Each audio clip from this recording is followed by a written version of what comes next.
Hello, friends, family, and America. This is Afro Prepper, and we're going to do a little bit of education time with Afro Prepper. Okay, now, there's been many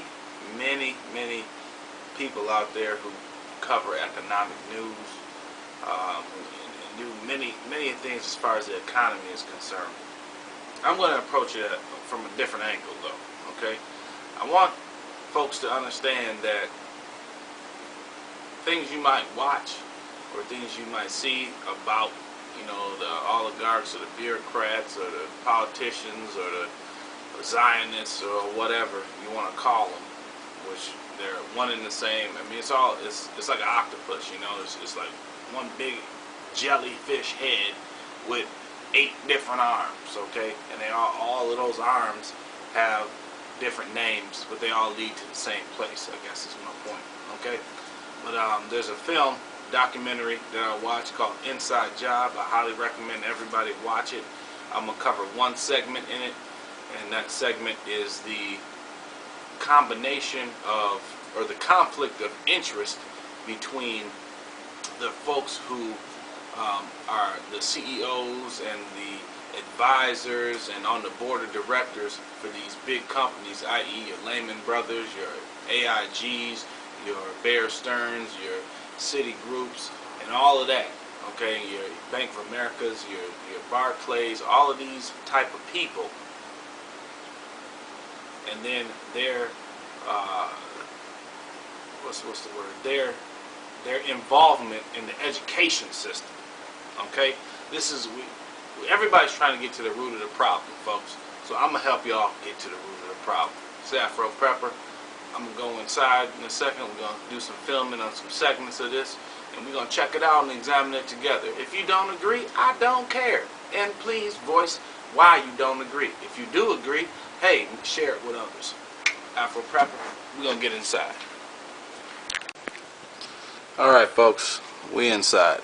Alright, again, this movie or documentary is called Inside Job, released 2010, and I'm going to get into a little bit about the accountability factor, and then we're going to move on into the educational system. So here we go.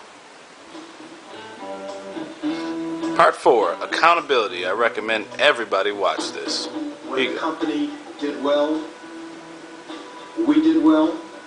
When the company did not do well, sir, we did not do well. First of all, I think everybody knows that is BS. Moving on.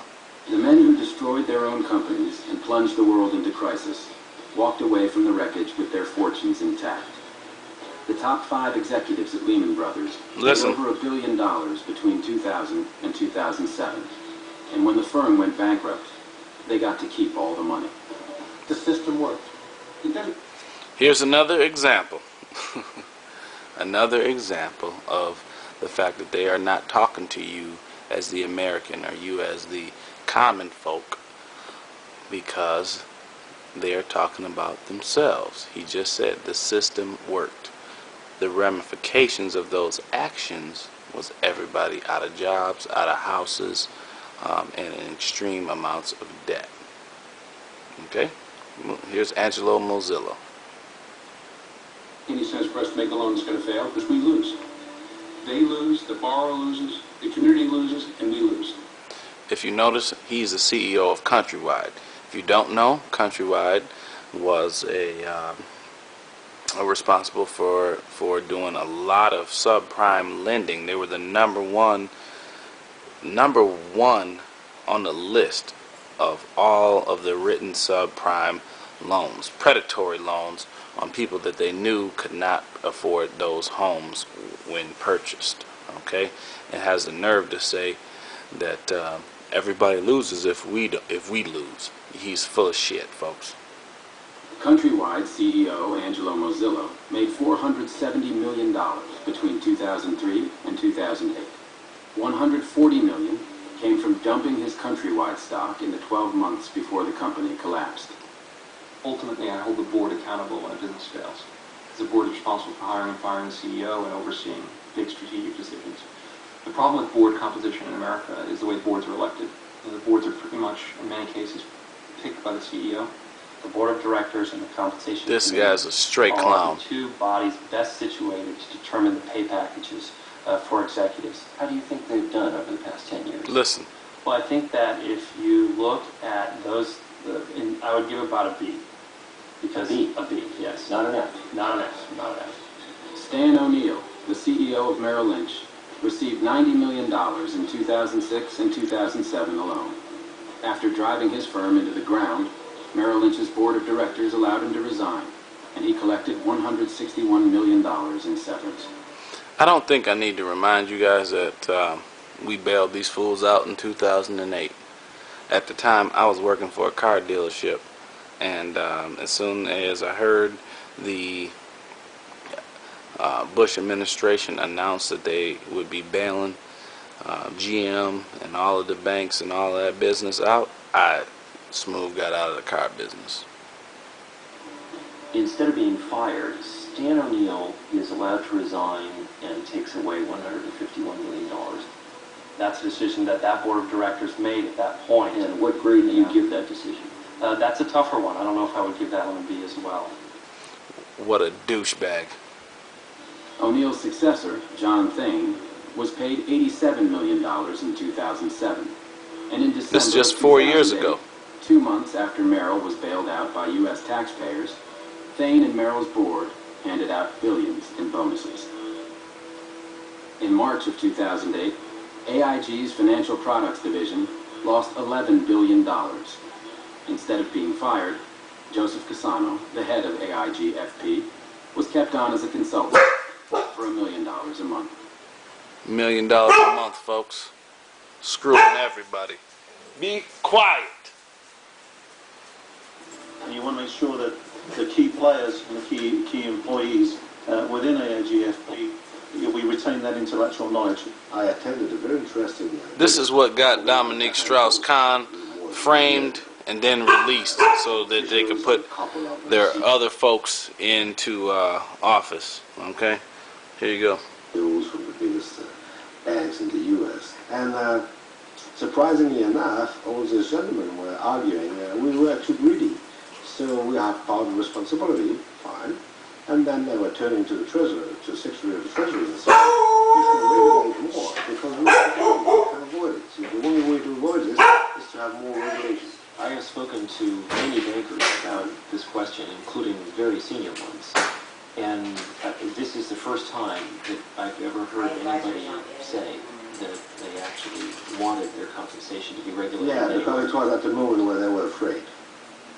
And after, when solutions to the crisis began to appear, then probably they changed their mind. In the U.S., the banks are now bigger, more powerful, and more concentrated than ever before.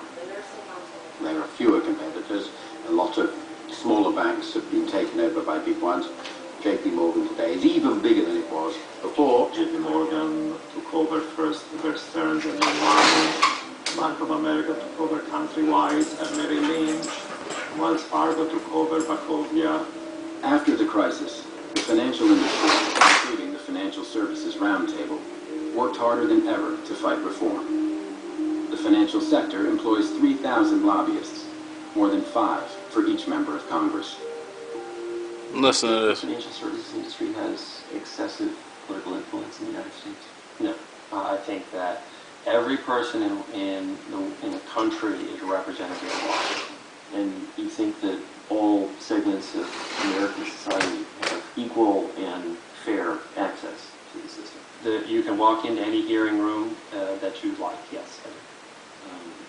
One can walk into any hearing room. One cannot necessarily write the kind of lobbying checks that your industry writes or engage in the level of political contributions that your industry engages in. Between 1998 and 2008, the financial industry spent over $5 billion on lobbying and campaign contributions. And since the crisis, they're spending even more money. The financial industry also exerts its influence in a more subtle way, one that most Americans don't know about. Here you go. It has corrupted the study of economics itself. Deregulation had a tremendous financial... This is George Soros. Because people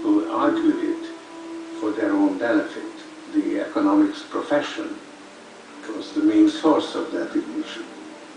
All right, here you go, folks.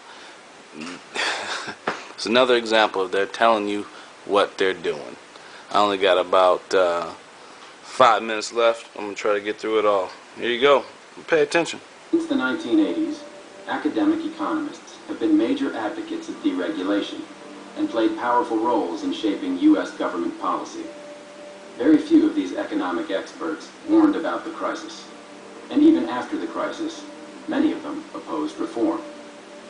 The guys who taught these things tended to get paid a lot of money being consultants.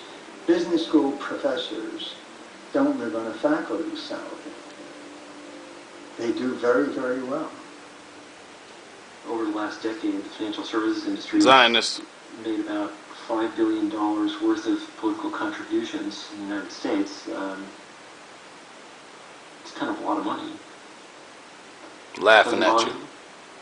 No. Martin Feldstein is a professor at Harvard and one of the world's most prominent economists. Mm-hmm. As President Reagan's chief economic advisor, It goes way back, doesn't it, folks? he was a major architect of deregulation. And from 1988 until 2009, he was on the board of directors of both AIG and AIG Financial Products, which paid him millions of dollars. Do you have any regrets about having been on AIG's I board? have no I have no regrets about being on AIG's board. No. That I consider absolutely not. No comments? No, I have no regrets all of a sudden. Do you have any regrets about AIG's decisions? I cannot say anything more about AIG. I've taught at Northwestern, Chicago, Harvard, and Columbia. Glenn Hubbard is the dean of Columbia Business School and was the chairman of the Council of Economic Advisors under George Not W. sure if Bush. you guys can see this, Do you think the but if you look in the upper left-hand corner, like right over there, he's got books on housing, on real estate, on cityscapes. You know, he's an economist, so he is studying how to fleece the people, folks. It's not rocket science. The services industry has too much political power in the United States. I think so. No, you certainly wouldn't get that impression by the drubbing that they regularly get in Washington. Many prominent academics quietly make fortunes while helping the financial industry shape public debate and government policy. And there lies the problem. The Analysis Group, Charles River Associates, Compass Lexicon, and the Law and Economics Consulting Group manage a multi-billion-dollar industry that provides academic experts for hire. It just comes back to an episode of the Boondocks when Riley was spray painting with the old guy that used to do the paintings on PBS. I forget his name right now, but he's one of the characters in that whole episode used to be like, "Trust me, I'm an expert. I'm an expert." Yeah, you rob folks. Two bankers who used these services were Ralph Ciaffi and Matthew Tannen, Bear Stearns hedge fund managers prosecuted for securities fraud. After hiring the Analysis Group, both were acquitted. Glenn Hubbard was paid $100,000 to testify in their defense. Okay, here's another problem here. AJ be hitting it right on the nose, man. You can say what you want about this guy, but his information is infallible if you look it up for yourself. But these folks are paid money to give positive reviews of these credit default swaps, of the derivatives, of bad investments. And that's a problem because they're getting paid to lie to you. And then you just eat it up like an $8 tub of popcorn at the movies when you're watching Transformers or some other bullshit. Here you go, man. Do you think that the economics discipline has a conflict of interest problem? I'm not sure I know what you mean. That's a simple last question. He said, do you think that the economics industry has a conflict of interest problem? He gonna say, I don't. And come on. Do you think that a significant fraction of the Watch him economics get mad. discipline, a number of economists have financial conflicts of interest that in some way might call into question or color? Oh, I see what you're saying. I doubt it. Most academic economists, aren't wealthy business people. Hubbard lie makes better than lawyers. $250,000 a year as a board member of MetLife. Sorry, folks.